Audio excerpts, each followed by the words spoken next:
Ladies and gentlemen, chaps and chapettes, gather round. Sir slender steps to the mic, prim and proper but bound to spit the grimiest truths from the fog-shrouded town. Let's commence, shall we? In the alleys where the rain slicks the cobblestones black, I glide like a shadow, suit press, no turning back. Filthy deals in the dim, where the rats hold court, but I negotiate with eloquence, no need for retort. Grimy handshake on oath, smeared with the city sin, yet my cufflinks gleam pristine as I pull the wind, dodging the peeler's gaze with the tip of my hat, whispering scandals that could topple the fat cats. Dirt under nails, perish the four olds, more alarmed than my schemes with the gentleman's comport. From council estates to the penthouse intrigue, I rap the real, no just a league of forgotten souls, grind against tyranny's wheel veins, but proper in my stride. Dirty beats done with the monocle's pride. Spit fire from the fog, unbowed and untamed. Spend his reach to get the chains, let the chains, let the chains.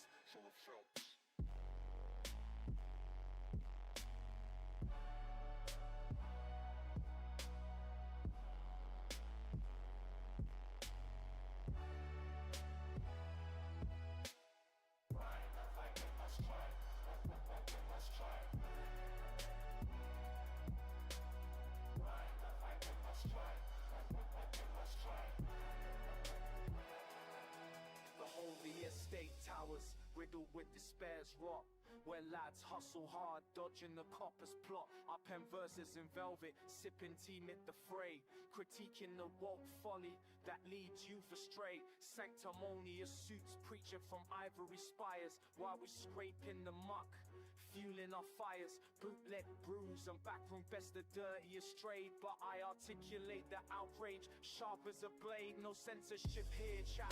Let the raw truth pour from our name. Battles to political war, technology's grip, a double-edged sword so keen. I navigate the net, unseen and serene. Grimy beats drop like thunder in the night, yet my flow's refined, a gentleman's delight.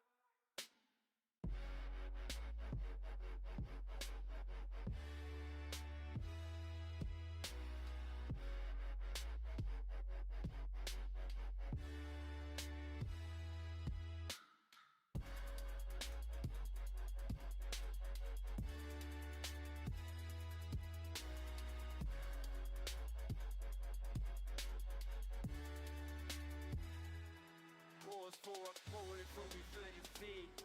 We wallow with dirt, yet aspire to be free. Tiring these chains, grab tip for like the skies, but slender seas through with discerning eyes.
What's up, guys? Oh, Zero's here today. That's interesting. Oh, dude, Welcome back, he Zero. had It's been a while. he had to be here for this one. I mean, We have a Legos special are very episode. important. Yeah, dude. I told Brandon, I told you in the chat, and now Zero's proven it. This is an important. It's more important than any issue going on right now. This Lego thing is fucking dire. Okay. Well, I wouldn't It's say I don't. Legos, I dude. wouldn't. I don't know if it's the most important, but it Hey, is no, definitely highly up there. it's the Like, most. yes, for the There's a few autistic things that I crowd, would it's say that highly are, important. no, I would say even this is just in general very important. But I would say that it's not the absolute most important thing alone. I would say that it's up there with a few other things, but this is a highly important matter. I mean, it's Legos. It's not. It's It's more than more than Legos, Legos. man. It's It's more than Legos and Even the Mormons, bro. police, Nope, this has to do with the police, the law. It's much bigger than just Legos. Dude, this thing, honest to God, truth. Listen, I'm not gonna lie on this podcast. Okay, I will not lie to our viewers. It's sometimes on a weekly basis kind of rough to find interesting topics. Because we go on a weekly basis, and some weeks are just, dead weeks where all we have to do is talk about the Middle East version of Cowboys and Indians. So it's a very rare where we get like super duper uber excited about like something politics, but yeah, about something like a topic like this. So like you got to appreciate it when it comes around, Finally we have a topic that we can all enjoy. Right. Ah, fuck, C0. And it's not that we can't get topics. Like I said, it's just if we go into other topics outside of he's having politics, then it goes connectivity into issues. like all the usual culture war stuff and all that you see other YouTubers and stuff do. So. Yeah, no, this is guy. Yeah, he dipped out. Yeah, no. He just messaged me. He's gonna reconnect. He's got connectivity problems right now. This has got everything you're looking for in the story. See right here. Sorry, I lost connection there. Yeah. Yeah, I'm in the car. So this story has got everything you're looking for. It's got thievery, scandal, deception, white collar crimes, You gotta, corruption. Government corruption. You You know gotta what I'm saying? like it's a movie. It's got romance, action, drama, corruption, suspense. In a world where Legos are worth more than gold. Especially Star Wars. No, you got to do it like Star Wars. Hold on, a long Brandon's- time ago. Brandon's not entirely wrong on that because there are certain Lego sets that are worth more than certain amounts of gold. Just like there are certain Pokemon cards that are worth more than a gram of gold or an ounce of gold. No, or some people's lives. Yep. I love these communities so much. Big man blast toys. Big man blast toys. I know you have to understand. I love the I one love thing the we can't bring collectible up, community. Or not bring up, but one thing we can't go into too much because then Brandon will say that this was all just a fake like psyop thing. We can't talk about the brainwashing part of Ben's investigation. Wait. What are you talking about? So if you know the YouTuber Reckless Ben, who did a lot on this case, he infiltrates cults. Yeah, dude. That's one of his So- main things that he's done over the years. So, are you telling me that this guy? They formed a little hold on. Lego cult to brainwash. Let me workers try and trick, like, just from what I was told earlier. Let me guess. He somehow got involved in this because he infiltrated the Mormons. No. I don't know. That's what's Yo, Wow. the way. That imagine way. if that That's was what the case. Though. Wow. It might be. I going- mean, apparently. Like, I'm just going by what Mark said before earlier in the chat, So, because the big that's car thing was where- Mormons that's where and it seems John Hold on, Smith dude. subs. heading. Dude. That's where it seems where it might be heading. So are you telling me the Mormons have organized one of the largest criminal Lego enterprises of all time or something? Well, it's not that it's a just a Lego enterprise. They have basically the police in their hands over there. Well, the Mormons do. The Mormons usually where did this case come out in? Tell me, Utah. Yep. No, so it didn't come out of Utah, but that's where everything's taking place now. So Yeah. of course the Mormons have the police in their hands because, well, I don't know. Even in Florida, think about it. Like the evangelical community has a big grip on the law enforcement community, especially when it comes to policy and whatnot. So you know what? I think I have an idea. I think I got I like blaming the Mormons. I think I got an invite because Brandon's got to get caught up on this, and I think I got to invite a close friend of the podcast Brick by brick, brick by brick, to come on and explain it to us. Like super close friend of the podcast, just saying.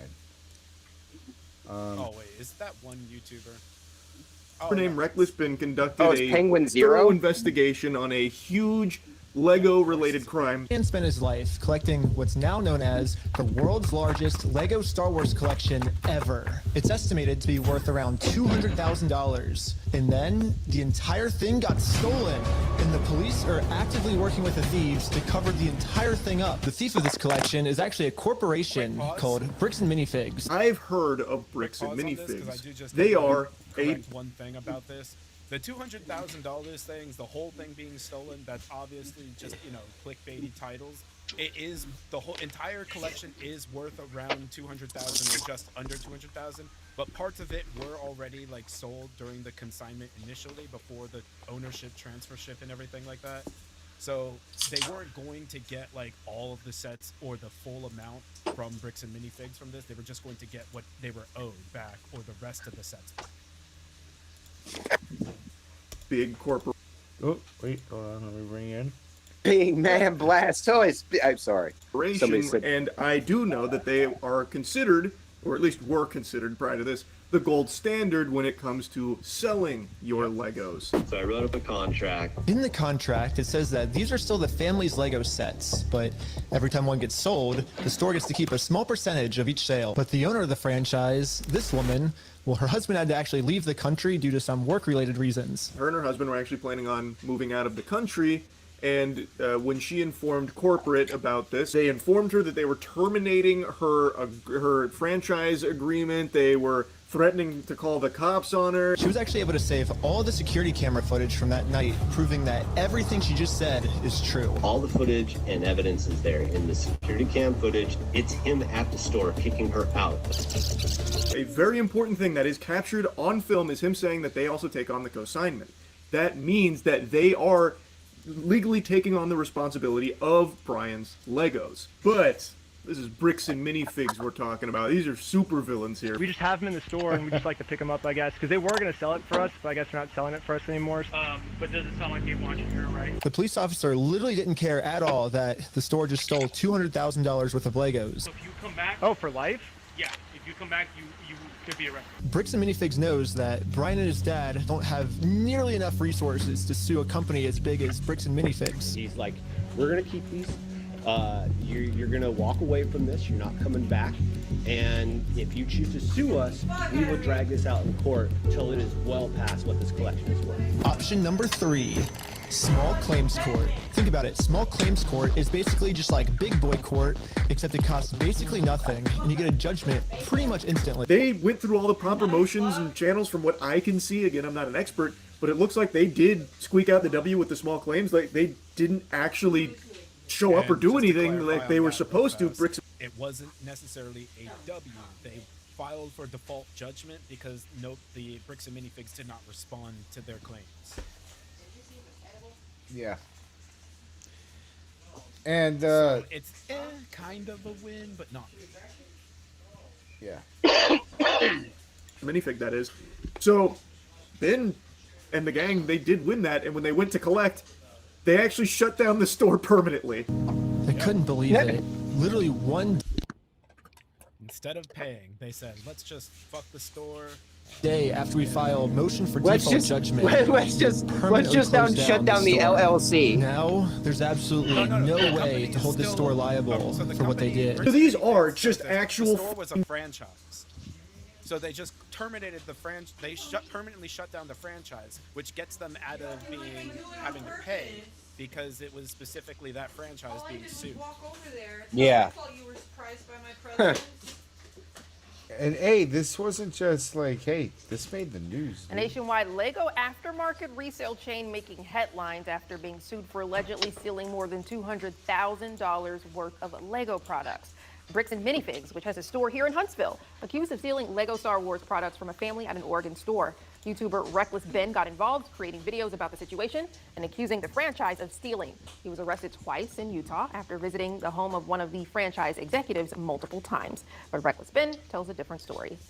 We were just sitting in our Airbnb, just coming up with a game plan, and all of a sudden we see, like, knock, knock, knock, everyone outside, and like there's like this giant gun pointed at my face. I'm like, like what the heck? Just like, what did we do? You know, because it turns out they didn't like the fact that we made a GoFundMe, and I think they also got a call saying that we were the ones that stole the Legos. So they had a search warrant searching our house for the stolen Legos, when I'm the one investigating the other people for stealing the Legos. So like, why did they get a call that we frames it still as well? Because they're saying Ben tells a different story. It's like he has video of all this. It's not that he's telling a different story. He's literally showing. So literally, also what you're saying, Slender, is not only do the Mormons have the cops in their back pocket, they have the media company in their back pockets too. They're the ones that stole the Legos. It makes no sense. This is a different media. They're The just scandal trying has to be, impacted like, stores quote, nation- unquote, impartial in how they report things. Why, with many reporting a dip in sales as a direct result. But Ben is asking for those stores to be left alone. It is very sad to see corporate make such terrible decisions where now all these innocent franchises are now basically ruining Look their at that businesses nose. because, like, Look at the corporation- nose. the corporate is Look at the ruining Disney nose. name. So Look at his nose. This whole time I have been like, don't go out and harass the innocent stores. Like, most of them have done nothing wrong, you know, and they're probably very ethically run. I want to urge everyone not to harass the innocent franchises in this.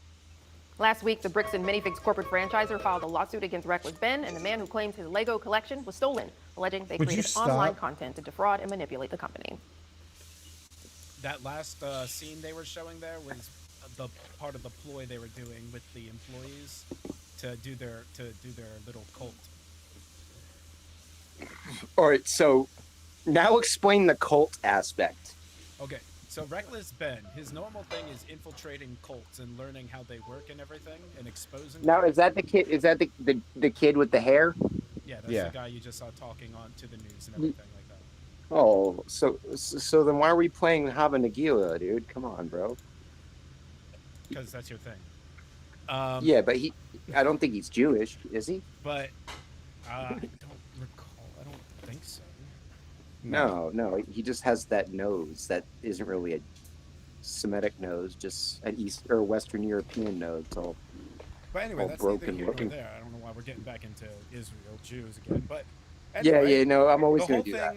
What happened was they basically do like a fake little competition. Like this guy here pretends he's an influencer, his buddy here, and they go and do like a fake competition. The worker wins.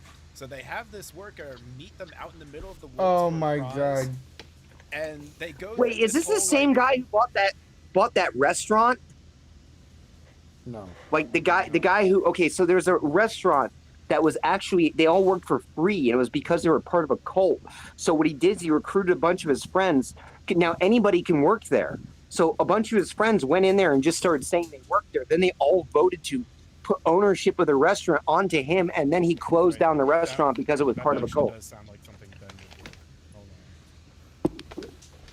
I don't know if I saw that. If that Slender. It's a restaurant. It's a diner or restaurant where everybody was working for free. Look it up. Slender, while you're looking that up. Later, but let me get back into. So what they did was, they went through the cult tactics to initiate this girl into the cult and everything, and A Lego cult. Basically, they within however long it took them after doing everything of like going through what a cult does to initiate someone and get them a part of the group and everything and to become one with the group, she like flipped and told them everything.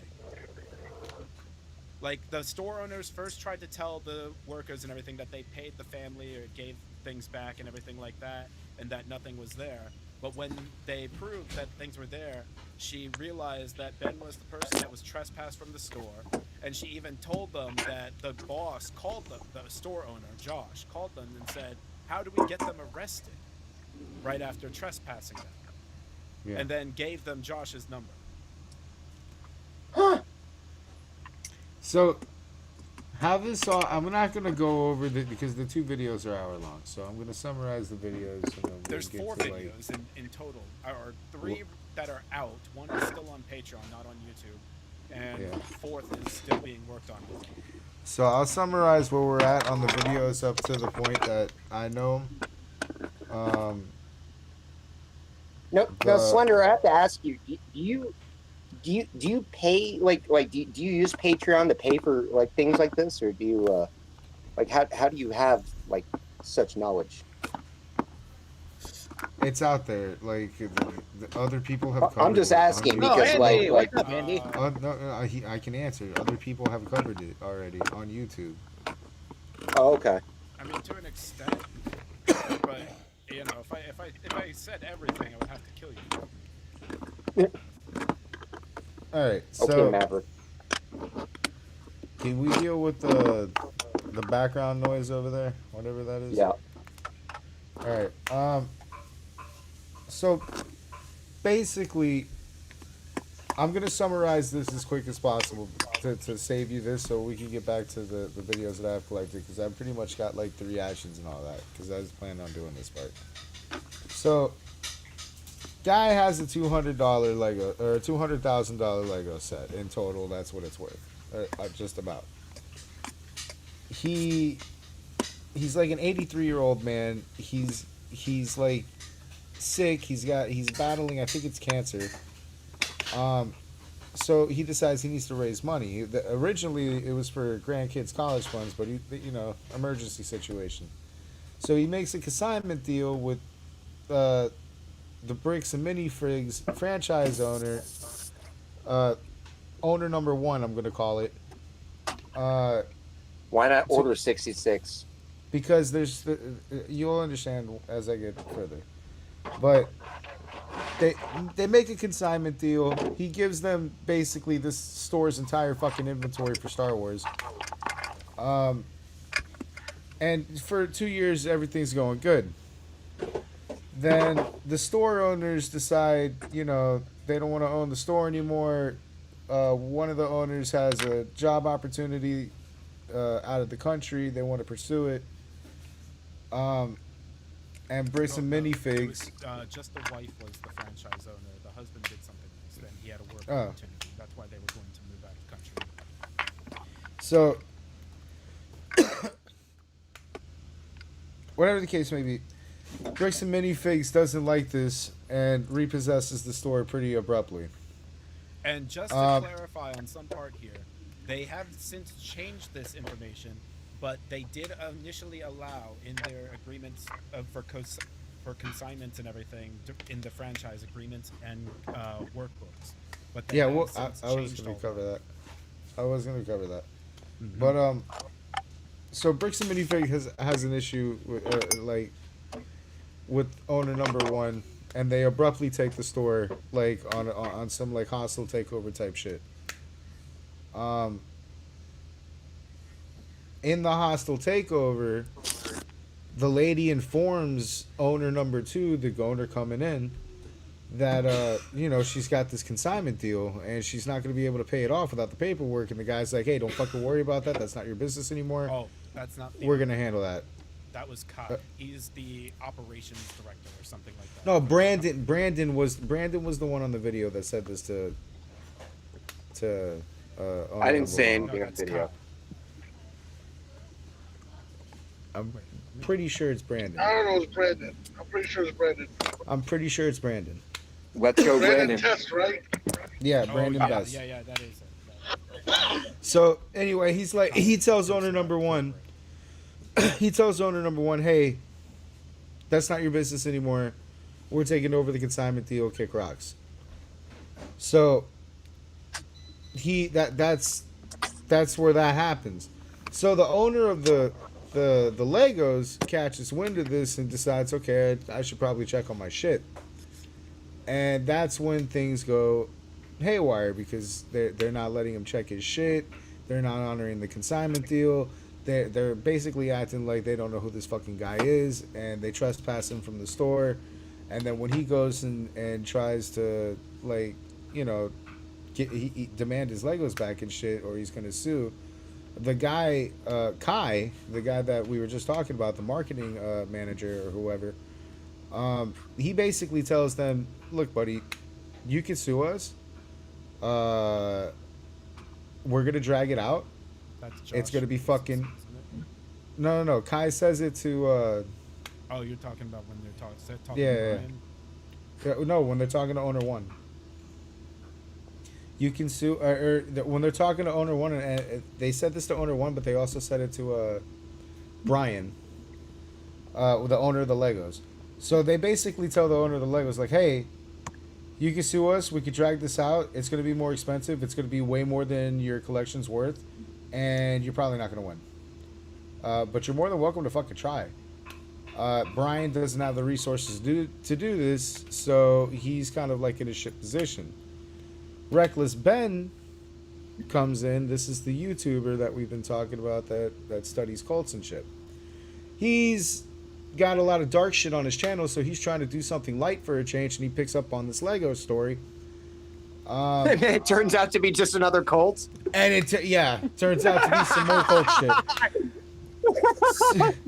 So he picks up on this Lego store, and he's like, all right, we're going to get this guy his Legos back. Now, he goes in and basically starts demanding the Legos, and the manager trespasses him, Andrea. Trespasses him, gives him shit. So Brandon has to now come up with creative ways to demand for the Legos. And these creative ways I'm talking are like God tier hilarious.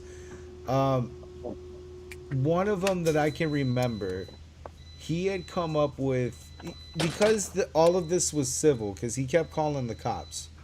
He kept calling the cops, and the cops kept like taking the side of the store, even though like he had all the paperwork and all the evidence to show that the store shouldn't have what they had. The cops just keep trespassing him, telling him to go to fucking civil court and all that. So he deduces that, okay, this is a civil matter, that's why they're not taking it seriously, and I got to turn it into a criminal matter. And the only way to turn it into a criminal matter is to like come up with a fucking lottery, because if they default on a fucking, or if they don't pay on a lottery, that's like a state lottery or something, that's criminal. So this guy found a way to make a state sanctioned raffle, because hold on. A state sanctioned what? Raffle. So he runs a church. So he, because of all the shit that he was doing with YouTube, he had already, he technically is the owner of a religion and a church. He runs the religion. Scientology sucks. Join it. It's great. Yeah, it's called Scientology sucks, and they all fucking worship a golden plunger. It's fucking all golden plunger. Yeah, so he has this church, and he makes the raffle based on the church, which makes it a state sanctioned raffle. So this is a legitimate raffle now, and somebody wins the raffle. God damn it. The prize is one of Brian's sets in the store, and the store tells the raffle owner and Ben and everybody to go fuck themselves. And then he trespassed them, and more cops are called, this, that, and the third. So that doesn't fucking work, but now they have a criminal case, but now the cops are like, I don't give a shit,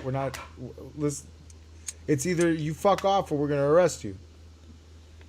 So Ben now has to come up with, all right, well, we're going to sue this guy. But suing is expensive, so we're going to come up with a plan to go to small claims court 20 times. So how do they do that? Because you can't come up with, you can't do a split claim suit. So you can't sue 20 times for the same thing, right? No. So what he does... Let me guess. He creates a raffle for more of the items. No, even better. Okay. He gets all of his friends, like 20 of his homeboys, to do a deal with fucking Brian in the hotel room to buy shares of his fucking collection that all round out by dividend to $200,000 by dividends of 10. So they've got like 20 fucking lawsuits. and they're all fucking legitimate.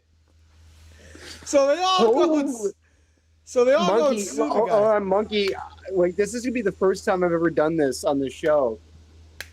I need to apologize to you for questioning your logic when it comes to this story. Mind you, before I skipped something so good. Before this, they were trying to goad this guy into suing them, so they created a company. All right, this company was called.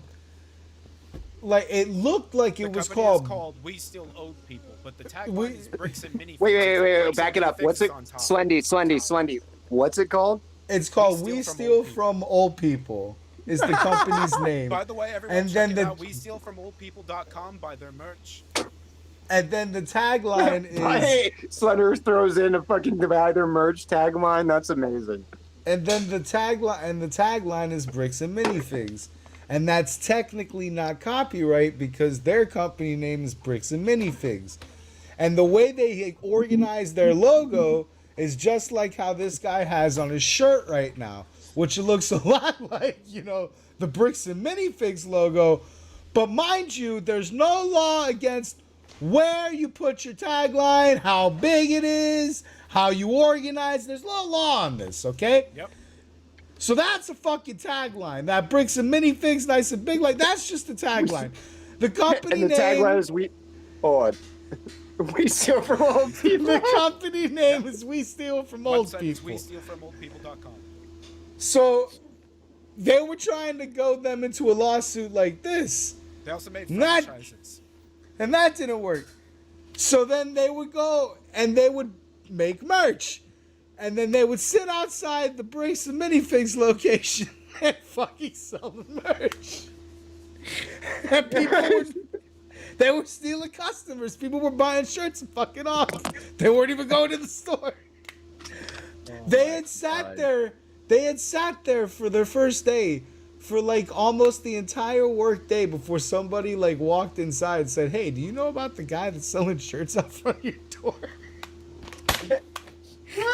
And they're like, "Oh, I thought it was just a slow day." So that doesn't work. So he comes up with the plan for Brian, and that finally gets them the lawsuits that they need. So once they have that, they start coming up with ways to serve. And the way they come up with it to serve, they had originally sent an Amazon package to the store, right? And it was really one of Ben's workers.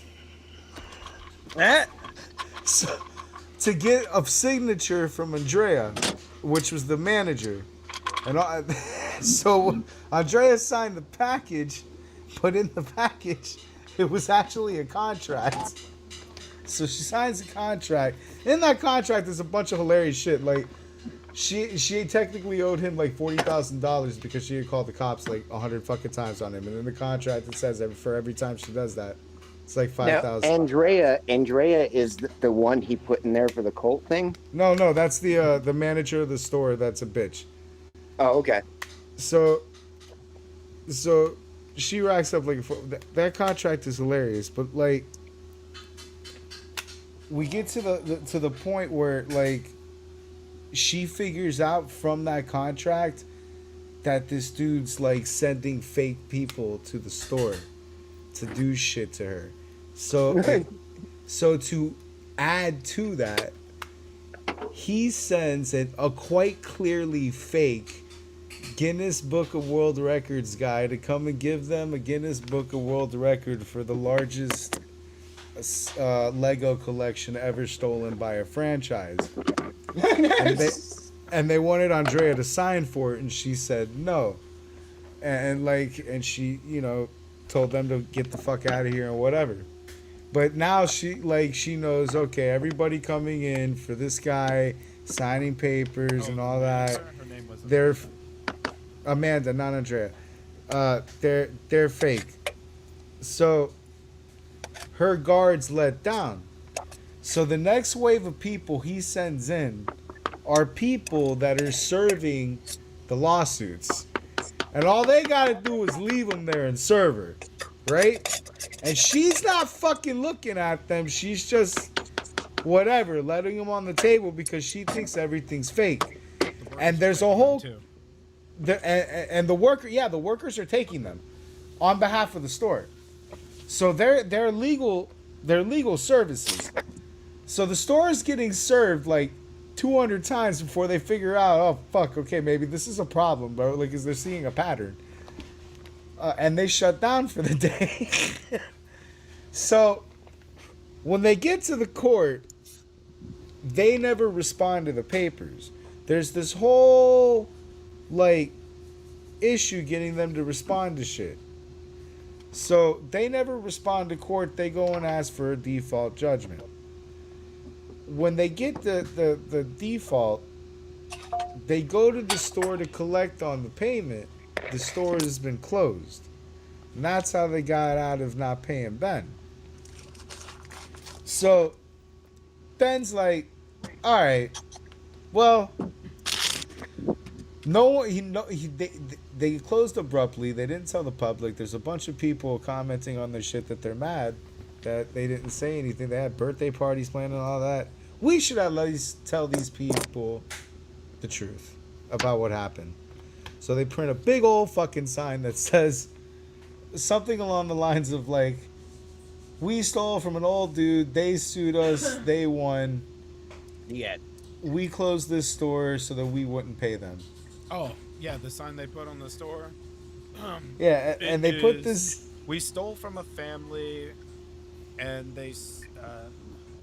I'll get the picture of it. Yeah, send me the picture, I'll bring it up. Or present the picture and I'll bring it up on screen. Present the picture. But they hang this giant picture on the fucking store. And then this is how, like, it becomes viral. Like, everybody's seeing this fucking story now. Like, YouTubers all over the place are picking up on the story. So, in the second video, now they've devised, like, okay, you fucked us on those one lawsuits. Now we're gonna have to sue you personally. So they're deciding to sue. What's up? What's up, Pops? So now they're deciding to sue. Hey, what's up, Rick? What's going Josh on, and, Okay. Here's the Sorry, yeah. Hey, If you want to show it. Brandon, here's the picture. Mr. Rick, how are you, sir? What's up, bro? Are you having a good day? I'm having a great day. Permanently Beautiful. closed. We stole a family's life savings. They sued. We lost. By closing the store, we got out of I'm dead. Like that's like one of those Spirit of Halloween That's so banners. over fucked a up. closed store. And remember, everything that has happened to the store itself, Ben is legally not applicable for because it was done by his franchise owners, not by him. Yeah. Who's this? Boy. This we're talking about the Lego thing. Oh, okay. Wait. So, Slender, did you look up the fact if that restaurant was the same guy? Because I'm literally starting to think it absolutely is by the strategies that are used. Yeah, Slendy, look that up while I'm going. So, by this point, like, now they've like, all right, we got to come up with another plan. So now they want to personally sue the two store owners, Josh and Brandon. Mind you, can we change his name? Well, that's who their names are. I understand, but like, I listen. That's going to put a smear on my name, which is immaculate. Stop. You already put a big enough smear on your own name. Oh! Clown, stop. So, I mean, you're the one that's targeted by the Mossad. That is true. Yeah, that is true, my guy. All the way up to... Yep, that was Ben. That was the Yellow Deli restaurants. Of course you mentioned Yeah, that was named Deli, right? Yep, that was Ben. Stop it! So that's the same guy. Yep. Bitch! Eric, I'm going to kill you. Stop it. So now you Wait, realize he has the credit. Wait, how are these people Eric, how are you doing that? What do you mean, how am I doing it? Eric's He's the got- only person that has he's got admin administrator control. access to this stream. Yeah, because he runs his own pods. Oh, dude. Stop! Fucker. No, I'm gonna take it away I from want you. in. I want noises. All right, so listen. Oh shit, my phone's dying. I'll be back. Okay. Why are you no fun? So Why are you trying to bring the conversation back to this stuff when we are purposely trying to avoid? all right, so listen. After that, or mind you, throughout this, like all the way up to this point of the story, Brandon has been in contact with one of the owners, Josh. Josh has been talking shit to this guy the entire fucking way. And he's like, sue me, sue me, sue me. And now we've gotten to the point of suing him, and he's been running. Now he's ducking him. So Did you also mention how when Ben actually did respond on the phone to him saying, "All right, I'll sue you," and Josh folded?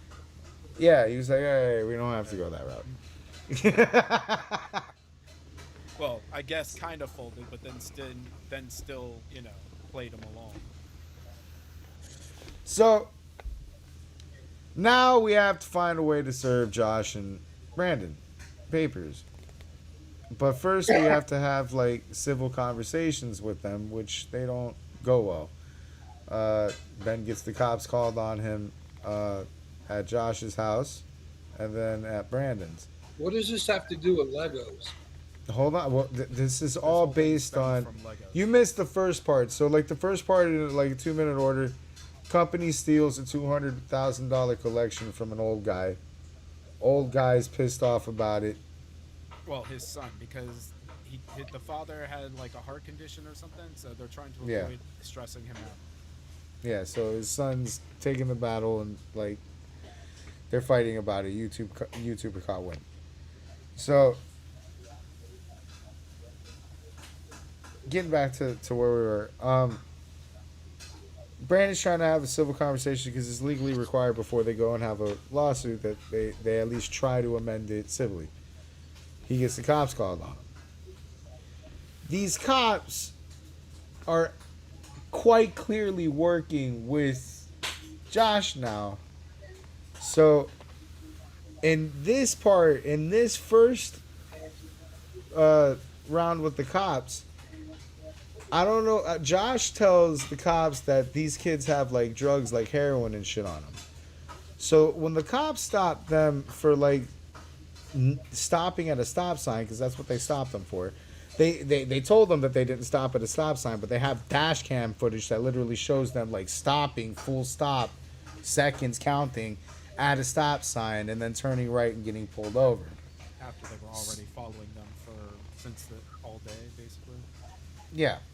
So, in that traffic stop, they're trying to tell these kids, you look high. And these kids don't do drugs. Like, they've never done drugs in their lives. So, they're basically bullshitting, like, and the partners are playing along. Oh, well, this kid's eyes look like. I think you're mixing up two of the traffic stops there, because the rolling stop wasn't where they were looking for drugs, because they brought up how they were pulled over previously and held for like 3 hours while being searched for heroin. So then this was the stop at night before that. Okay.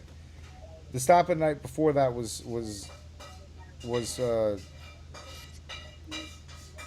it? It was the complaint, right? Yes. Okay, it was a complaint from the first time, from them trying to have that conversation. Either way, in that traffic stop, they searched him for like 3 hours using the glossy-eyed, oh, you look high excuse, which was like barely probable cause, and it's like shaky at that. And they don't find drugs, obviously, because they don't have any. But they hold them down for 3 hours, and they go through all of their shit and like the whole nine, and they're clearly telling these kids, like stupid cliche cop shit, like, oh, we do things different around here, buddy, like type shit. So that doesn't go anywhere. And then there's the rolling stop later. Like they harass these kids over and over and over. So quite clearly the cops are working with, Josh. And then they find out through trying to get, this civil conversation with Josh in other ways, that Josh is a Mormon. So they go to his church and they find a kid that goes to. They find a Mormon kid to go to talk to Josh and be like, hey, you know, you swore on God that you wouldn't fuck these people over. You swore on everything. Are you willing to give everything away because you swore on God? Like, the kid was going to go have a religious talk with the guy, and the guy trespasses the kid, doesn't even answer the door for him. But in that, they find out, you know, they have this epiphany. This fucker's Mormon. His partner, Mormon. The cops, Mormon. The judge signing the search warrants, Mormon. They're all Mormon. So now we're stuck in this big fucking Mormon cult where everybody's helping everybody steal this guy's $200,000 fucking Lego collection. And this fucking kid's asking too many questions, and now they're trying to come up with any excuse under the fucking sun to try to fucking arrest him. Now, how do we tie in the TikTok thing? I don't know where TikTok comes in on this. So far, it's YouTube. Oh, you posted in the chat something to do with TikTok. No, that's not related to this. You said they were banning the story on TikTok. Oh, they might be banning the story on TikTok. We'll get to that part. Yeah, we'll get to that part. Suppress him. They even tried to contact Patreon to have his Patreon shut down and everything. Yeah, but which I have that. Okay I have that. Yeah, I have that in video. But okay, so they finally like come up to a point, like the kid's been getting arrested, the kid's been going to jail, his friends have been getting arrested. So they get to a point where they're like, all right, fuck it, we're just gonna start a GoFundMe and get this guy his money. That ends up becoming like the way they finally like arrest this kid for a decent while and put him in jail and like all of that. Starting the GoFundMe, like, and the way they promoted the GoFundMe, which was like using this guy's face and saying that he stole from an old person and all that. That was defamation. And the kid, when the kid and his crew got arrested, his crew was actually pretty good. They were 10 toes down, but the kid talked and said, "Yeah, I came up with the GoFundMe," so they arrested him. For a GoFundMe? Wait, so why did they arrest him for a GoFundMe? Because the way they were promoting the GoFundMe, they were see if you could bring up that picture for me. They were using this guy's face, Josh's face, in like an AI way, and They were trying like, to use his face in an AI way to basically gain sympathy, which is yeah. I stole this guy. I stole from a poor man, a dying man, and shit like that. But they used this guy's face in a picture. So where does his sympathy come in? Because like if he stole from an old guy, I wouldn't be too sympathetic for him. That's defamation of character, so that's what they used to arrest Ben, who's started the GoFundMe. Wait, how is it defamation if it's true? I don't know. Mormon cops. Cops. There you go. But hey, I'm actually gonna. Why does this all sound eerily familiar to another group? I'll talk to you all later. I'm gonna later. Later. So. Oh fuck you! No. Eric, you gotta start sticking around more. No. I'm fucking tired, guys. Yeah, Eric, how long you been here, Eric? 10 minutes? 15 minutes? Yes, you guys having fun talking about the Legos like, in the morning. bro, I'll talk like, to y'all later. You can take longer breaks, but hey, look, you can take longer breaks between black eyes, dude. He's gone, bro. He's gone. So, I know.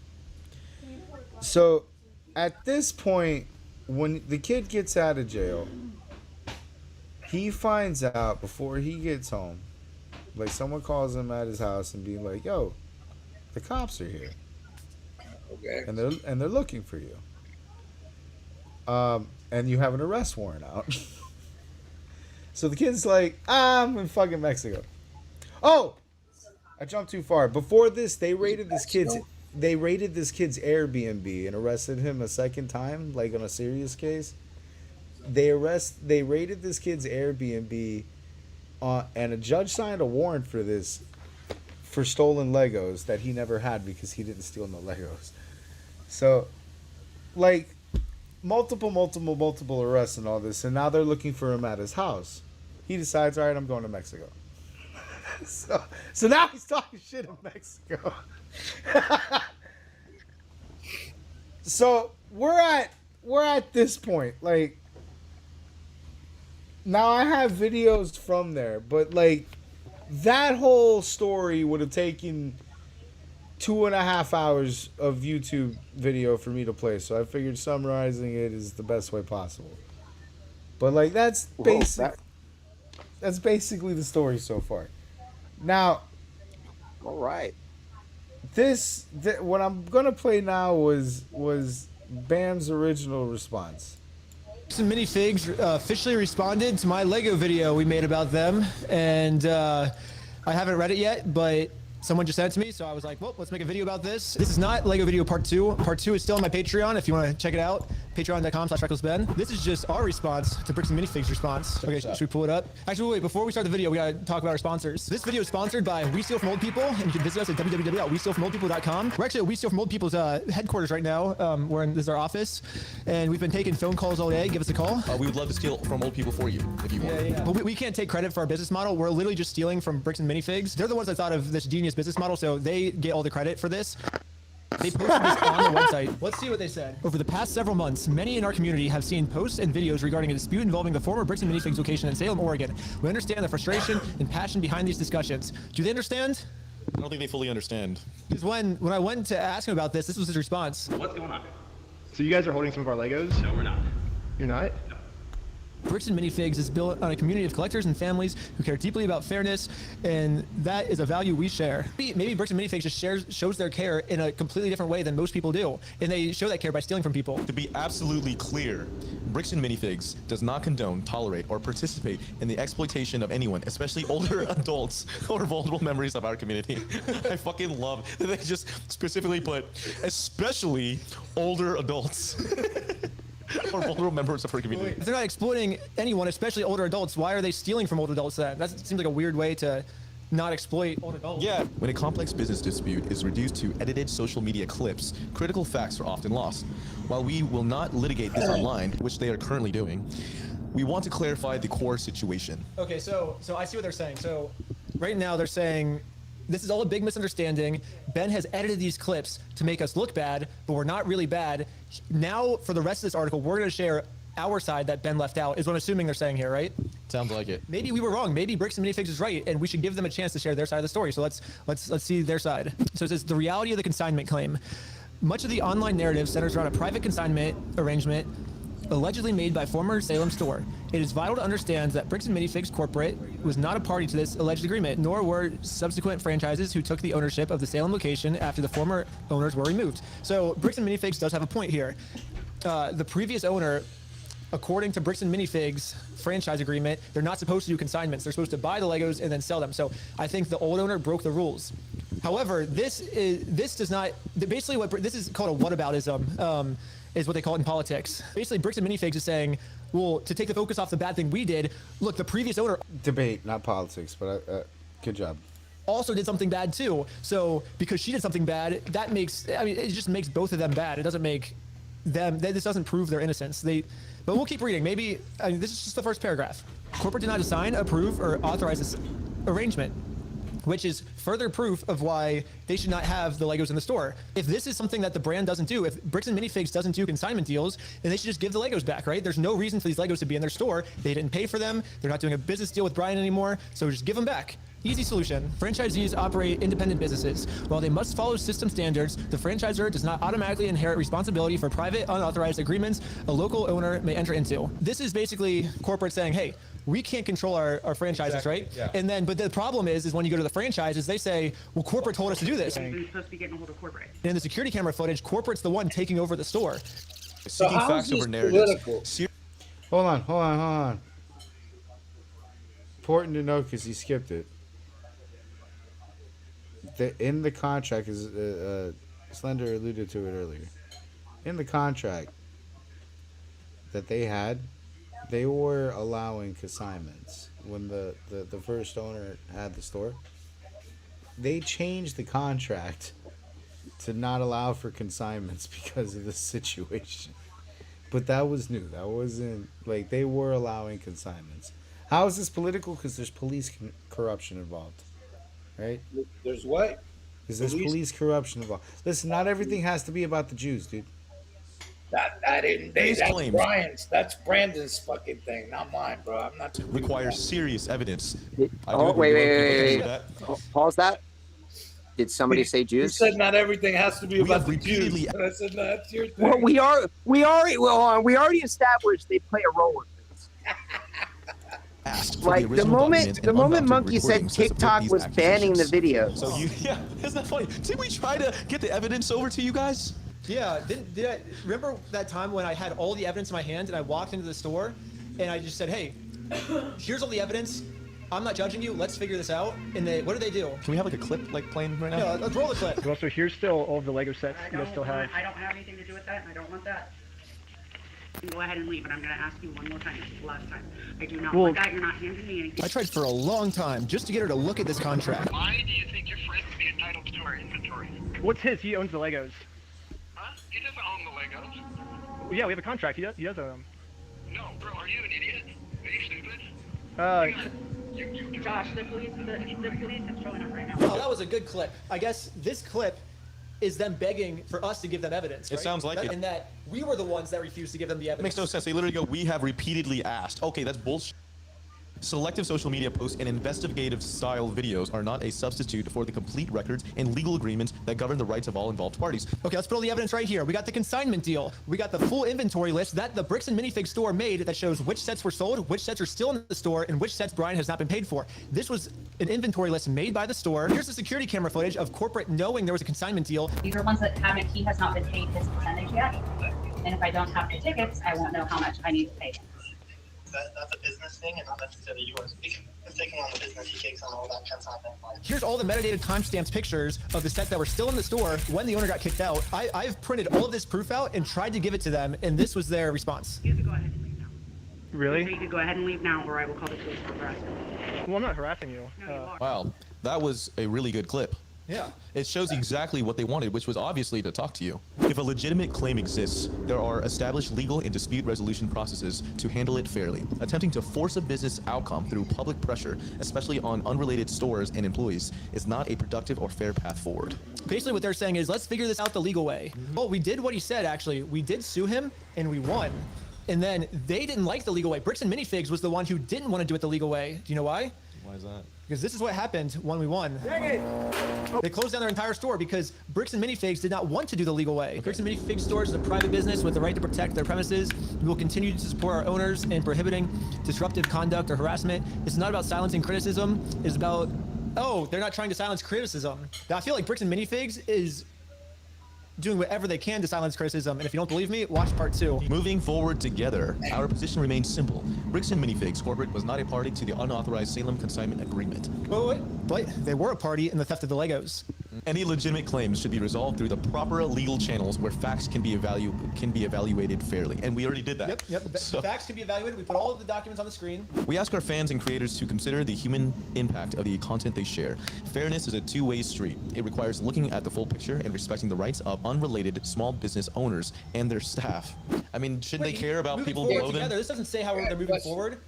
Moving forward should be, let's give Brian his Legos back, right? Yeah. We love the Lego community and the creativity it fosters. Well, they're making the Lego community look really bad, so until they give Brian his Legos back, they're just going to keep making the Lego community look terrible. We thank those who have waited for the facts before accepting rumors as truth.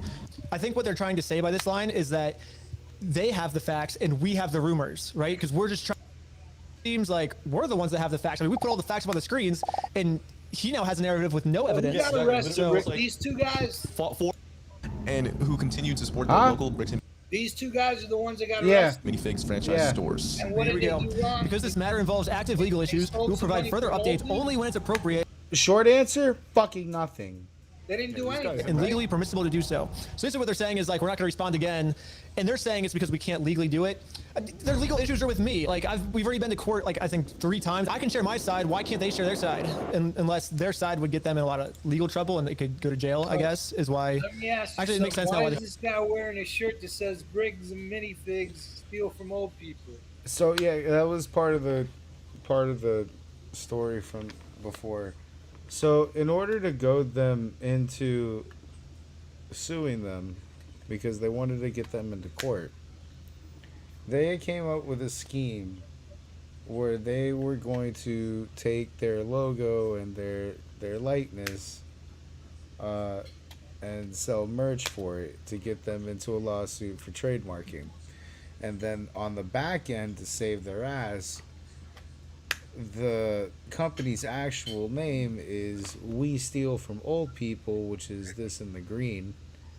And their tagline is Bricks and Minifigs. And there is no law that says how big your tagline's supposed to be or how it's supposed to be arranged in your logo or none of that. So they just made their logo. But the company's name is We Steal From Old People. Right. Yep. Yeah, there's Can't no share their law side. that can't be bigger or smaller. There really isn't no law.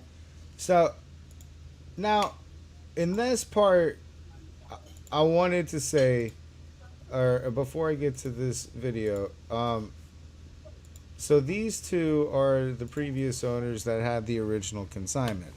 These are the people that the CEO wants to put all the blame on. They're saying that these guys just ran out on the consignment deal and yada, yada, yada. For a while, we hadn't heard from them. But they had found out that, all this is going on. So they decided to put out this short statement about it. Franchise and our life savings, along with a giant collection inside the store, which was owned by Brian Mansell's father, was taken by Bricks and Minifigs. And then Reckless Ben made a great documentary about it, and it has blown up. I know you wish you'd done your makeup before that clip that's in the video, but I think you look great. And look, you even get a little Lego version of yourself. That's a little unfair.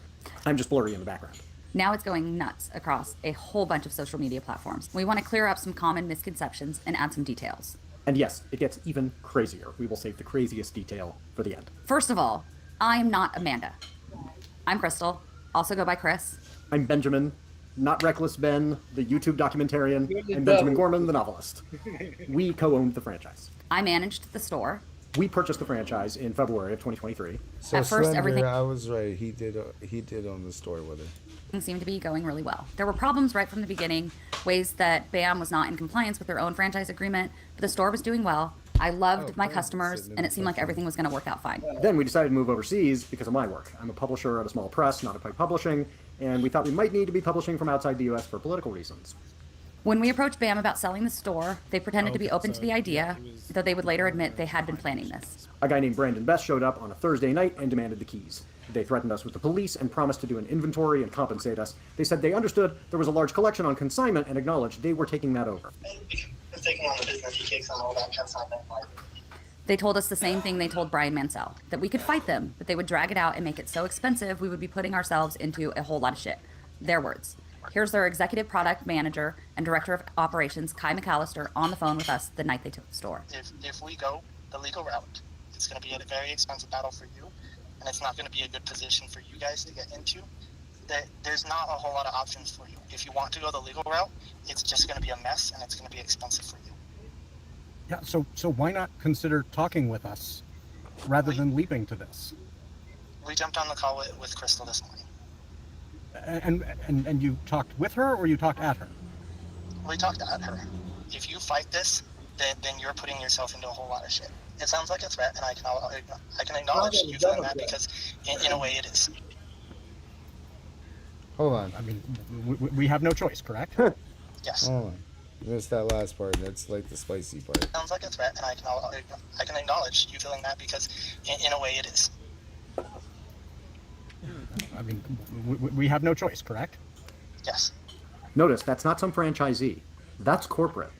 They want to pretend they're not involved, but they've been involved every step of the way. Of course, this was a nightmare. We were about to move and now had our life savings taken from us.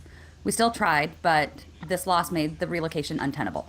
Eventually, we were able to find a lawyer to represent us in Utah, where BAM is headquartered. We tried to negotiate with BAM.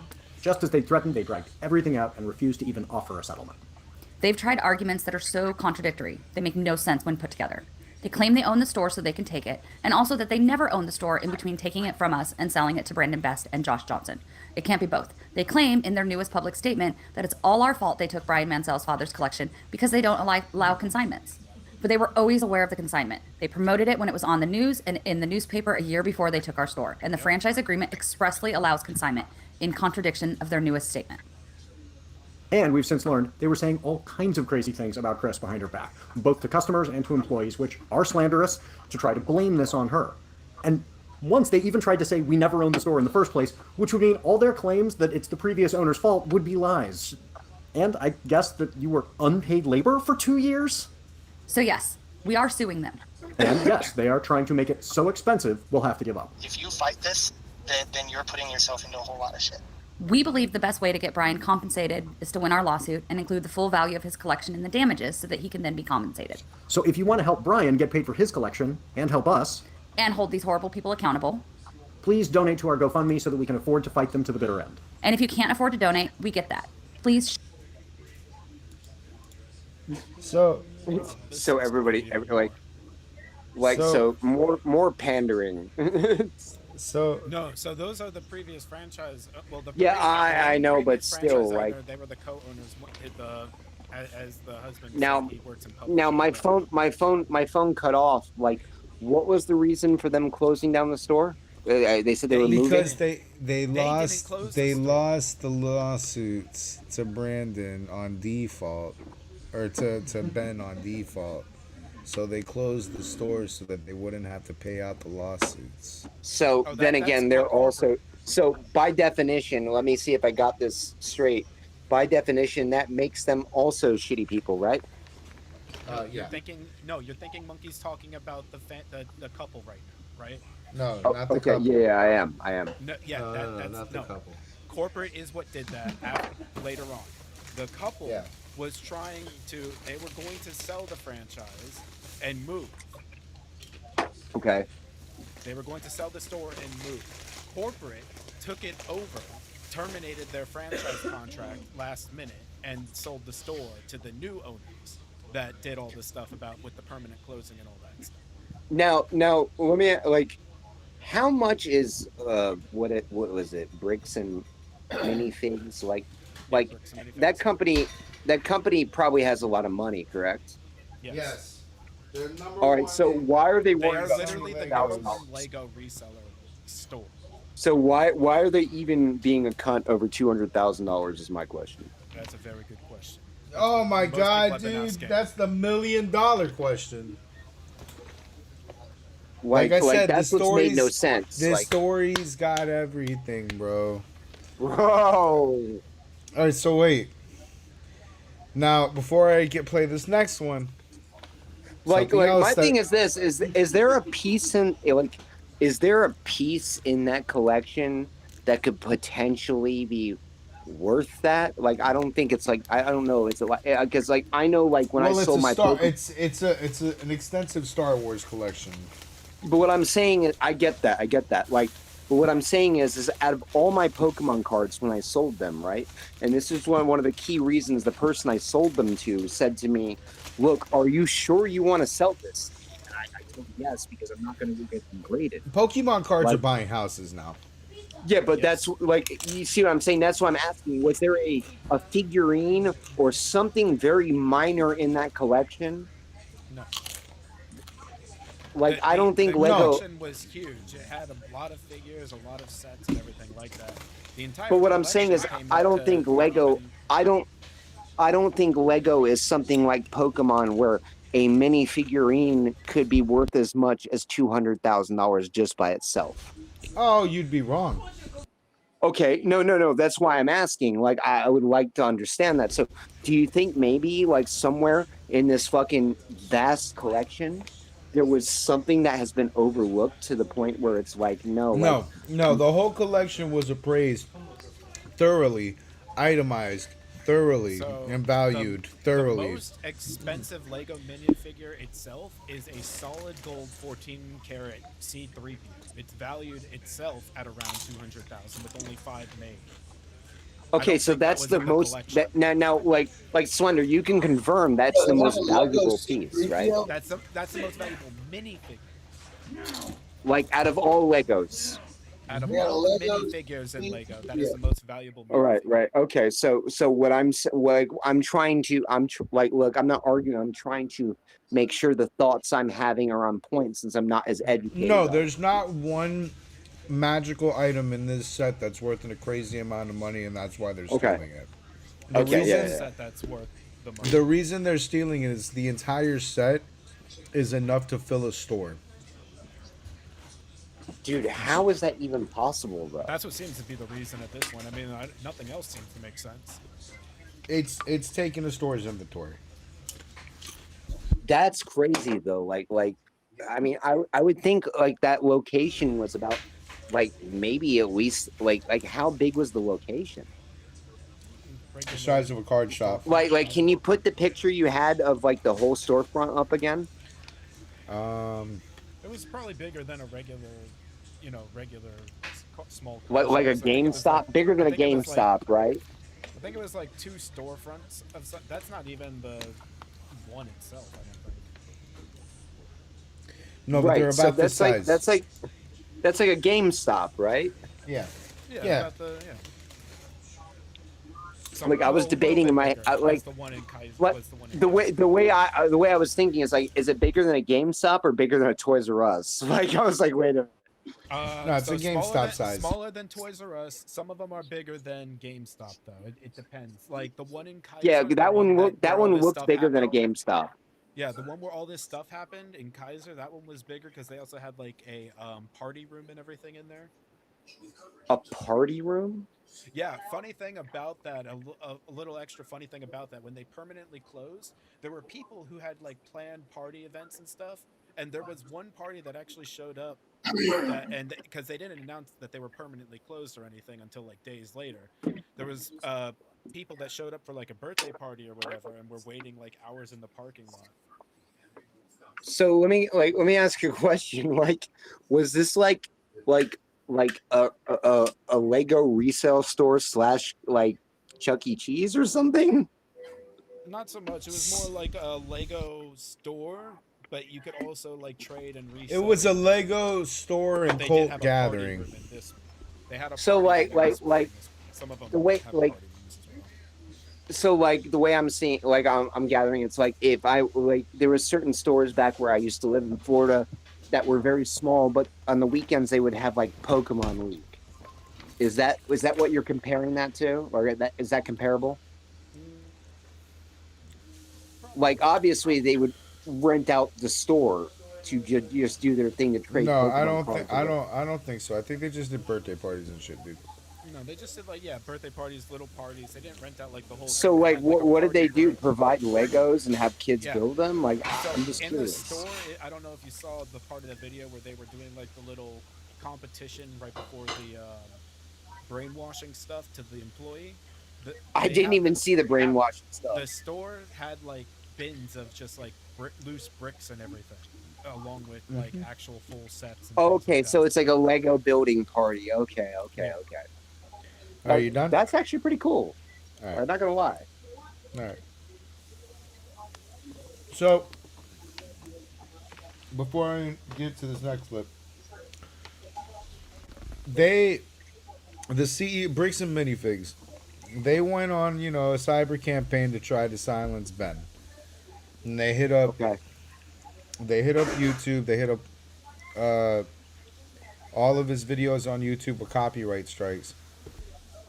And they went on Patreon, and they actually sent like Patreon a letter to take his account down. Okay. In his YouTube video, that weird blurring on the top and everything, that's because of the copyright strikes. Yep. I think this is now the 4th video in 3. My bad. Bricks and Minifigs has attempted to have Reckless Ben's Patreon taken down, banishing it to the Shadow Realm in an attempt to take away his main source of income. Dear creator community, My name is Jack Conti, and I'm the CEO and co-founder of Patreon. On May 29th, Patreon received an official takedown request filed by Bricks and Minifigs for media and accounts related to Reckless Ben and an ongoing dispute regarding a local Lego consignment issue. This is the verified complaint with exhibits. This is the request for immediate content removal pursuant to temporary restraining order. And this is the motion for the temporary restraining order and preliminary injunction. They are that evil. So they have put in all of the official paperwork here to force Patreon to take down Reckless Ben's Patreon account. This is them now trying to starve out Ben. They tried numerous times to have him thrown in jail over some barnacles and horseradish. That didn't work. So now they've come from the top turnbuckle here to try and instead just take away his income. But I've saved the best part for last. So after an extensive review and investigation by Patreon's Trust and Safety team, we have in fact unfortunately determined that Bricks and Minifigs can stuff it. We're keeping Ben's pages. And if Bricks and Minifigs doesn't like that, they can sue us. Patreon out. It is exceptionally rare, almost unheard of, for a company of Patreon size, they are a huge company, to actually side with a creator against a massive corporation. So, Because we saw they definitely didn't do so with Tyler Oliveira. Wait, the one thing I have to say is like, does anybody else like look at this dude? Like, what was his name? What's the guy's name? Who's the commentator of the video? Charlie. Yeah, but like, you know what I mean? Like, what does he go by online? Penguin Zero. Okay, well, yeah, I say he has another name too, but I'll say Penguin Zero because that's what I know. He goes by Moist Critical also. Yeah, that's it. Moist Critical. Like, does anybody else have this weird thing where they see Penguin Zero and think he's just like the better looking normal version of Asmongold that doesn't look like a wet sewer rat? Yes. All right. So, you know how we got to all the fake arrests and all that? Yeah. And the police got called out. Well, they made a response too. Just craziness in this huge Lego scandal with Bricks and Minifigs. That police department has now sent forth its softest gesture to try and explain their side of things and justify a lot of what's now been put into the public eye. Officer Tonga issued Adams a trespass warning at Mr. Johnson's request and instructed him not to return to Mr. Johnson's residence. At approximately the same time, Officer Richardson I can't make this arrived any in the louder, area I'm sorry. and located a dark-colored Hyundai vehicle. Richardson initiated a traffic stop on the vehicle for failing to stop before the stop line at a stop sign and failing to stop completely at that stop sign. And as you can see, we didn't even do a rolling stop. We fully stopped at the stop sign. So this is an illegal traffic stop. During the interaction, Officer Fraughton indicated he believed Shaw's eyes appeared glossy and expressed concern regarding possible impairment. We're not going to address the fact that you have just pulled them over because someone gave you a tip that they have heroin, so now you're acting off of just like a fraudulent lie? Schneider was subsequently arrested and transported to the Utah County Jail. That was his first arrest. That arrest happened right after they learned that the lawsuit and everything was legitimate. So the officer got that information, confirmed it through the official channels, and then they immediately went to arrest him, by the way. The group stated they were supporting a GoFundMe campaign for a dying man. Officer Richardson established probable cause to arrest Snyder for an additional count of stalking. During Snyder's detention, Lieutenant Adamson took hold of Snyder's right arm. In the X-ray image displayed by Mr. Snyder in that video, a small L is visible in the upper right-hand corner of the This is X-ray. the biggest cope, bro. The L indicates the image is that of the left shoulder. The video shows Lieutenant Adamson handling Schneider's right arm during the arrest. Oh, that's interesting. But the officer fails to address, though, is why he did that in the first place. The officer said that Ben was attempting to run, or gave him an indication that he was about to run, which is why he roughed him up there. Yeah, it's even disclosed that it is just a stock image in the video. And it's so interesting because there have been numerous opportunities now for Bricks and Minifigs, and now the American Fork Police Department here, to actually start debunking things if there is another side to this, if everyone is being misled by Ben's videos, and it's like manipulated footage and out of context to make them all look bad. It's all like this big dubious plot. if that was the case, then why hasn't Bricks and Minifigs been able to issue a response that is trustworthy? They haven't been able to explain their side or debunk any of the claims here or anything. And again, their official statement was littered with lies that are easily... Dude, this is fucking wild. I'm sorry. What's in your portfolio? Contact your financial advisor today to find out, or contact Timothy Plan directly at 1-800-TIM-PLAN to discover more. Before investing, carefully consider the fund's investment objectives, risks, charges, and expenses. What's going on right now? Yeah, I don't know. Monkey, are you muted? My bad. Are you alive, Monkey? Yeah, I was muted. Okay, so during those arrests that we're all talking about, Ben had gotten the video for all these arrests, like the official video from the cops. In the video, there's a bunch of shit that's redacted. Like they can't hear audio or anything, so they can't hear what the cops are saying. And this is like post redactions. He finds, because the cops make a mistake in the redactions, through one of the videos, one of the redactions. So he finds out that the cops are like scheming on him, and they redacted that. So he calls the police department about that, and the police department says, "Oh, all the redactions are legitimate, and we don't know what you're talking about, blah, blah, blah, blah." So funny enough, these idiots. No, I don't. These idiots. The way Ben's about to put it is like they hacked him. There was no hack. These idiots put the full unredacted videos of all of his arrests on a public Dropbox. Yep. So Ben got a hold of that public Dropbox. So we got the redacts. Right? Hold on. There we go. Footage unredacted of my interactions with them. So this is the original footage I got with the redactions in, and this is the new unredacted footage. I'm lining them up, and I'm going to keep only the redacted parts to see what they were actually saying. I understand. This ends today. I know. We're talking. Sadly, they weren't able to get the first 2 days where I was accused of having heroin on me, but the final 2 days, we were able to see a lot, actually. The footage starts with me going to Josh's house so I can serve him his legal court papers. Josh knows that if he goes to court with me, he's going to lose. So instead, a much easier option is he calls the police on me to prevent me from serving him. His name is Ben Schneider. He's stalking my house. Will you come to my house, please, and come get them? I'm not going to have stalkers. Are they there right now? They're on the side of the house.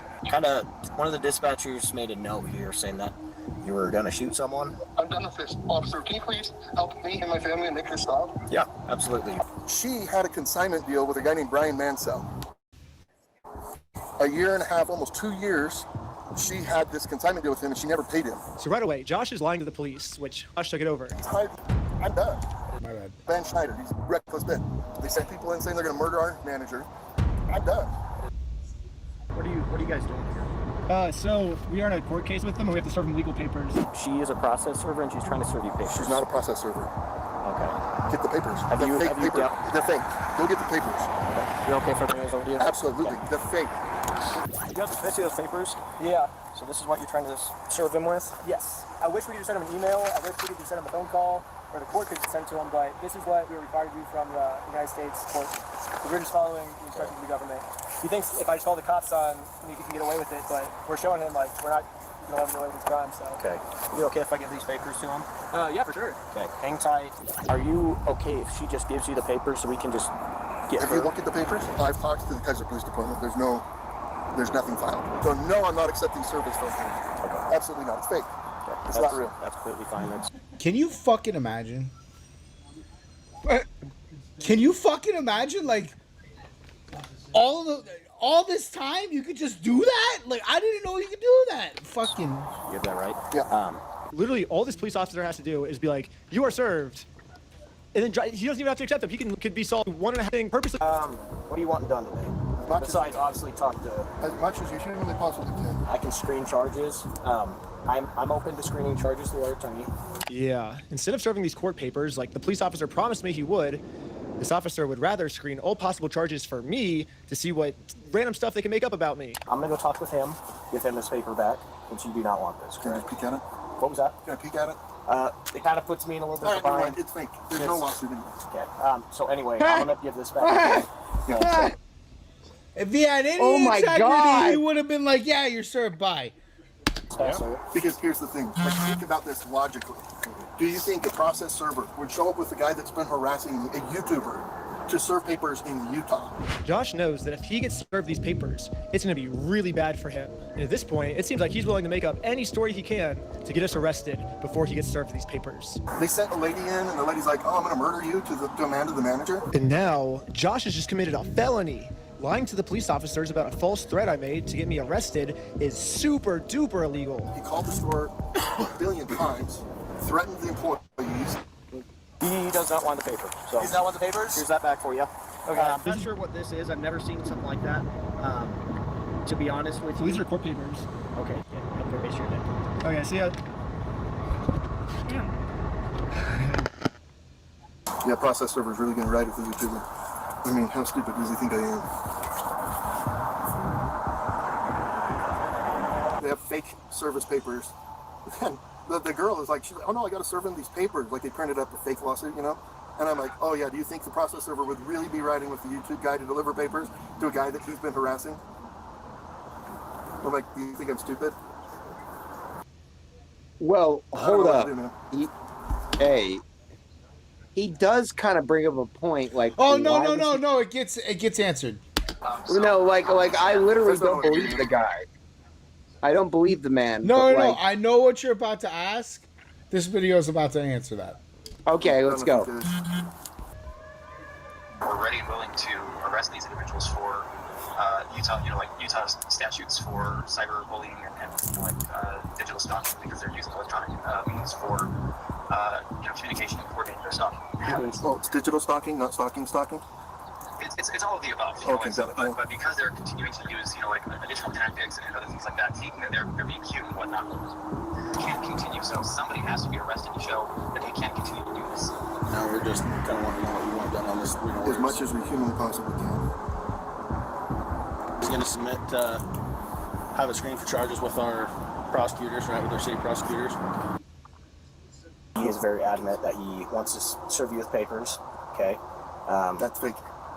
That's illegal. You can't pretend to be a process server. So you can't. That's illegal. Why not? In the state of Utah, to be a process server, all you have to do is be over the age of 18 Here's years that old. answer. You got to be not affiliated with the case, and you can't be an attorney. And this girl meets all three. She is over 18 years old. I literally met her like 10 minutes before we showed up here, and she's not an attorney. So legally, in the state of Utah, this woman is a process server. And I already explained this to the police. So anyone can be a process server. You have to be 18 years old, and you have to be not affiliated with the case. So she is not affiliated with the case. She's over 18 years old. That qualifies as a process server. Okay. Well, maybe just have someone not affiliated with you. That's her. Yeah, she's. Yeah, we have I no just relationship. That's why barely she's here. met her. Yeah, that's why she's here. We have no relationship, and that is who she is. The exact person that you're describing. That's fake. It is a lie. She's impersonating a process server.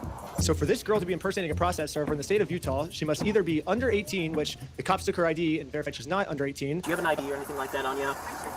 She has to be related to this case, which Josh says he's never seen her before, so she can't be related to this case. Josh has verified that, and so the only option left is Josh must assume that she's an attorney. But if Josh has never heard of her before, how does he know she's an attorney? And spoiler, she's not an attorney. But so I don't know what Josh means when he says she's pretending to be a process server, because it seems like he's verified that she meets all the requirements to be a process server. So basically what Josh is saying is, even though she meets all these requirements, and I acknowledge she meets these requirements, she still doesn't meet these requirements. You're making no sense, Josh. Impersonating an officer of the court, that carries it's pretty significant. Yeah, you can't pretend to be a process server. Sorry. Yeah, you can't. That's got to be illegal. And that's, like I say, he's getting combining charges. It's a Class A misdemeanor to impersonate a process server in the state of Utah. So right now, I want her arrested for impersonating a process server. So right now, I can't just go and pretend. I can't go print out fake documents and go try to process serve people. That's illegal. So these papers that you printed up are fake. Yes, 1 billion, trillion, gazillion%. Again, this is Ammon. I'm with the corporate office. He's the CEO. Oh, hi. So what's happened is we had a former franchisee, Mr. Schneider, is just a YouTuber that got a hold of the story and then went to this guy and said, hey, if I can harass these guys, and if I can do some stuff and get some money out of them, will you pay me some of that money? And that's what they're trying to do, is the individual who actually owes the money left the United States. And now Eamon has just committed obstruction by lying to the police officers. He created a fake contract, forged a manager's signature up there, threatened to kill her.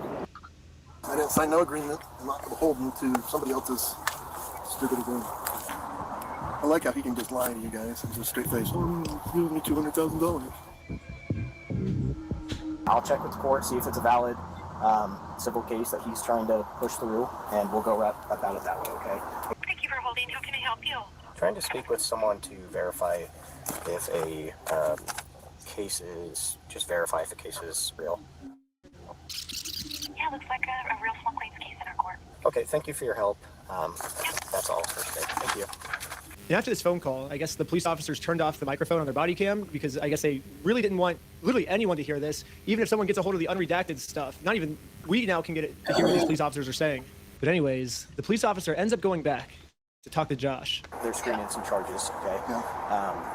But we're just kind of working through. It looks like this is a real case that just hasn't gone to court, okay? It's a real case. Who's it against? Against you, him versus you. Ben Schneider? Mm-hmm. What an idiot. So, he's just racking up the charges, and we're working together. So basically the consensus is, we were all wrong here. However, let's just arrest Ben anyways. Like, letting them go cannot be an option here, guys. Like, there's got to be something for cyber stalking, bullying, like all of the different things. Like, there's got to be something to arrest them and send a message that this is not appropriate, this is not okay. I'm in agreement with you. Again, that's why we're kind of working through this right now. Hello. Okay. Okay. Am I being arrested? Really?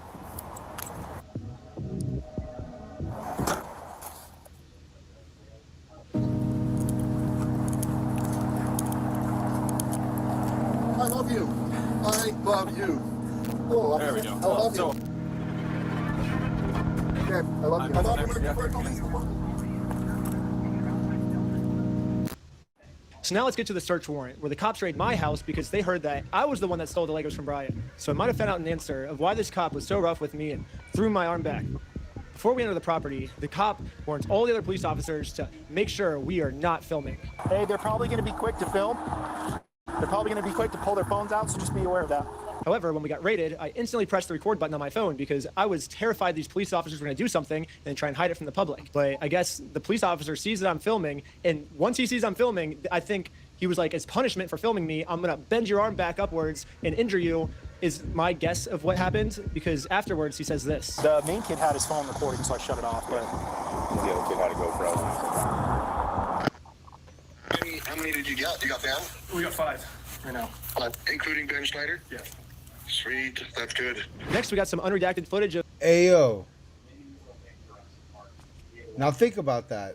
Because, like, that gets glossed over even by Ben. But, like, they're performing a fucking raid. Why are you talking to anybody involved in the case? Like, what business is it of Josh to be on the phone with the police in occurrence with a raid? That's insane. me using the bathroom. Oh, this is a great...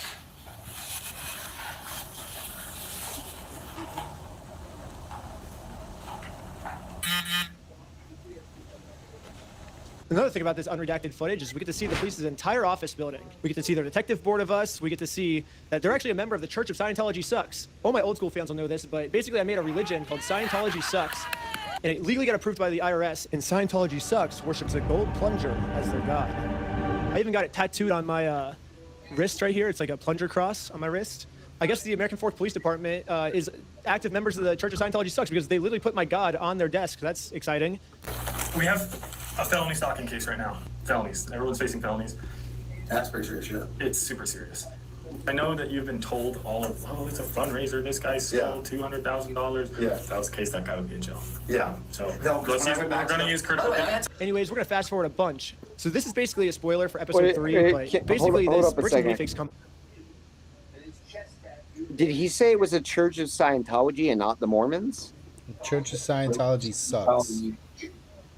Yeah, but it's not the Mormons. No. The Mormons are who these are the police department, the owners, and all of that. Yes. So why is the Church of Scientology involved? No, Church of Scientology sucks is his shit. They're not involved. It's Oh, just, okay. Okay. Company has nonstop been making fake bomb threats, fake fire threats, fake murder threats Oh in my yeah. name. Fuck. Wait. This is important. We're gonna use critical. Anyways, we're gonna fast forward a bunch. So this is basically a spoiler for episode 3, but basically this Bricks and Minifigs company has nonstop been making fake bomb threats, fake fire threats, fake murder threats in my name that I'm going to murder them. The only problem is, obviously these are all fake threats. I would never do something like that. But the police think that these are real threats. So now the police from Los Angeles, from Utah, they're all working together now to catch me. Here's a phone call from just a few days ago of the Los Angeles police calling the Utah police of them scheming of a way to get me arrested for all these mystery threats that I've been making. Paul, we got a complaint from a guy in Provo about this guy Schneider. Okay.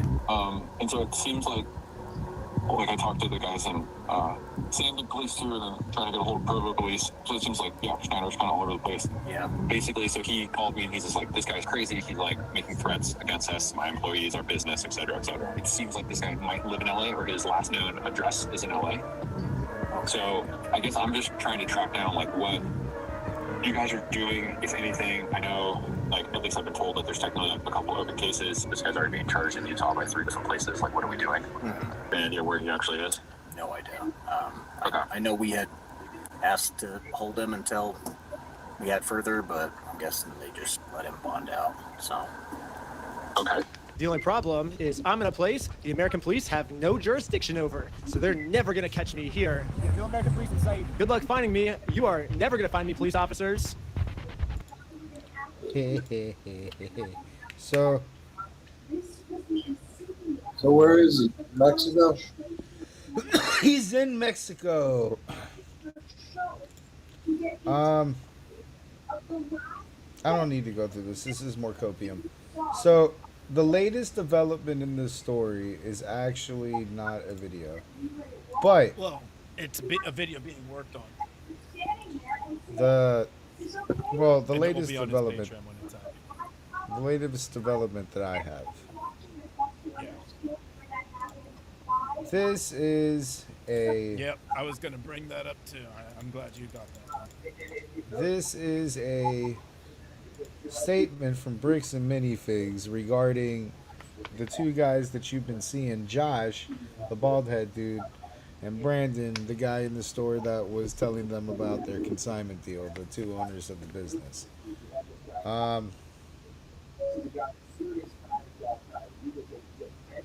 Bricks and Minifigs today announces the permanent closure of its Salem, Oregon store, as well as the mutual agreement to part ways with franchise owners Brandon Best and Joshua Johnson due to a devastating social media campaign.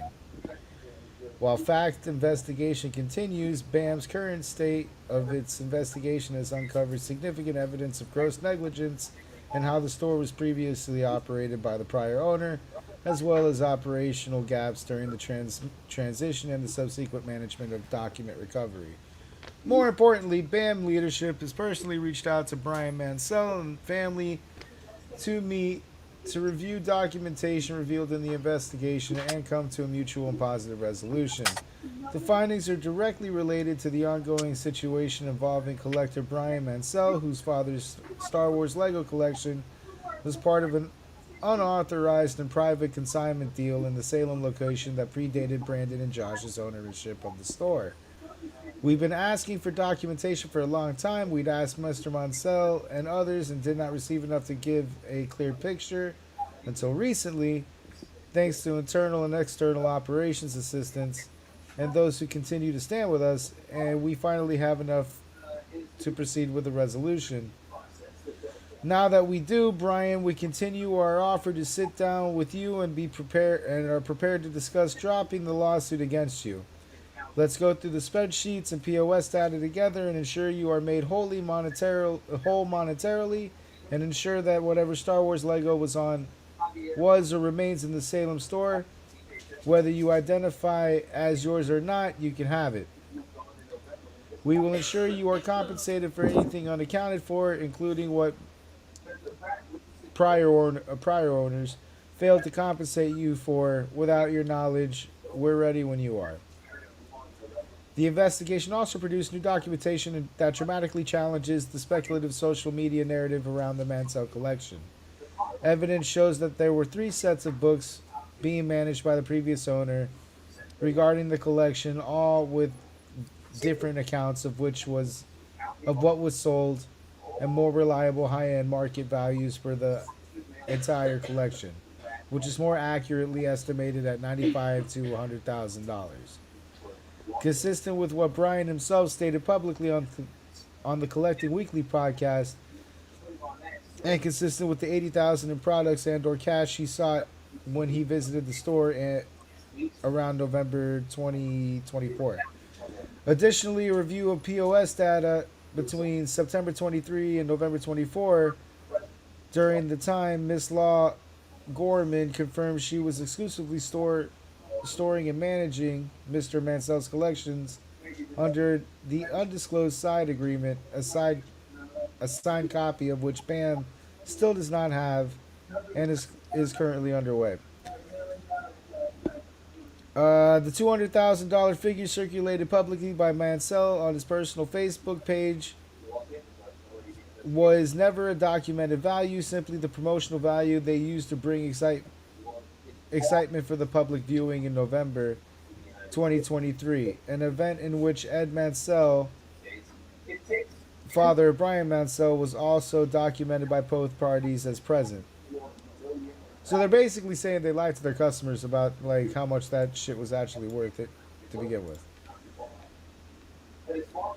Due to our commitment to a heightened level of due diligence in our investigation and lack of formal documentation produced by Mr. Mansell in the form of franchisee, we have found critical data including 3 separate Star Wars lot spreadsheets. These included an unknown but accessible email account maintained by previous owners. This evidence confirms the new incoming franchisees who took over the location were not aware nor prepared for the responsibilities of taking over a store from a forensic accounting review standpoint. This led to the due diligence issues in coming to resolution with Mr. Mansell. First and ex-franchisees still had connections to, and in one instance, ownership of company marked data through a personal email account. When a collector came in, identified himself and what he believed to be a formal, albeit undisclosed, relationship with a former franchisee, it is still unfortunate that prior owner was not upfront about it. We are disappointed this situation was not made explicitly clear. That should have happened much sooner than today. That's not acceptable, and we're not going to pretend otherwise. So the crazy thing about that statement, just saying, is there's like video evidence that she did exactly what they're saying that she didn't do. Yep. So like this entire thing is just trying to lay blame on somebody that doesn't need the blame. Previous owners entered directly into an unauthorized consignment agreement with Mr. Mansell, yet never made a formal introduction between BAM corporate nor the new incoming franchisees. As we now know, previous franchise owners' hidden personal bookkeeping version, the separate version she shared with Brian Mansell, and the separate running list of sold items were all overseen by previous owner and showed significant discrepancies between what she publicly paid Mr. Mansell versus what the trackers included. Our POS data shows more than $52,000 and potentially more was sold from the collection during her tenure, which is significantly more than what was reported by previous owner. Dude, Chris, you're so late.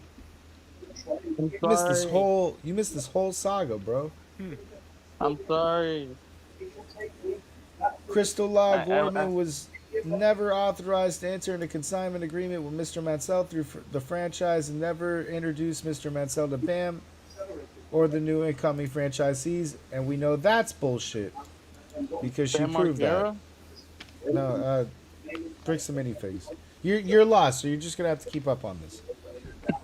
Where's the bodies, bro? More key details. BAM has offered the physical inventory to Mr. Mansell multiple times, most recently in December 2025 and again in May 26. Previous owner created an unauthorized personal consignment contract with Brian Mansell in November 2023 and failed to make corporate aware. Given firm language and operations manual and training, BAM is strictly buy sell trade. This is bullshit. It is documented that previous owner formally shared with BAM Corporate that she did not intend to carry on as a franchisee due to the store's struggles and a job offer her partner had received out of country. Previous owner owed close to $200,000 at the time of planned abandonment slash separation, causing her to be undue any payout on the date of separation. A GoFundMe account for Brian Mansell has raised over $350,000 as of June 2026, which honestly, that's fucking impressive.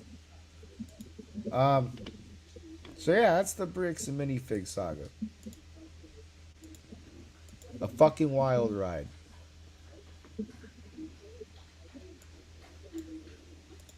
I hope by the end of this, although we probably won't get it because they're Mormons, I hope by the end of this, someone takes a real good look at that fucking police department, because Jesus Christ. Crooked shit. Alright, fuck. I did have a few other topics. We're going to burn through them real quick. I did make this basically about Lego, so I designed this to be a quick round.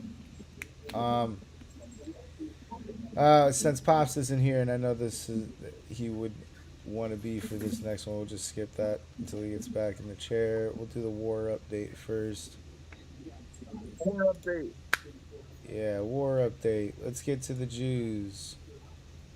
No Jews, no news, right? All right. Well, The Jews or the lack with thereof. all that out of the way right now, though, I do have to get going because that did take up all of my time. Ah, dude, you're fine. But you do have the others here, so you can go over the other little bits of news that there are and enjoy the rest of the podcast, everyone. Hope you all take care. I'll see you on the next one. Later.